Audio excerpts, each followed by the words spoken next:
Hello, I am going to show you how to find or do this disgust filter trend on TikTok. So if you are wondering how to do this, just keep on watching. First, we go on Snapchat and then click on the more lenses on the middle bottom and then search up the filter called Disgust, and you should be able to see that right away, the very first option, and then just film the video how you want it with this filter. After you film that, just save the video after by clicking the button right there. And then that is all for the Snapchat. And then we go on TikTok and click the plus sign on the middle to access the camera.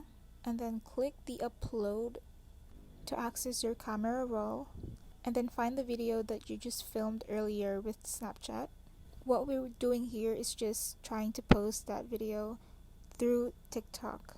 So that is all for this tutorial. I hope that helps. Thank you.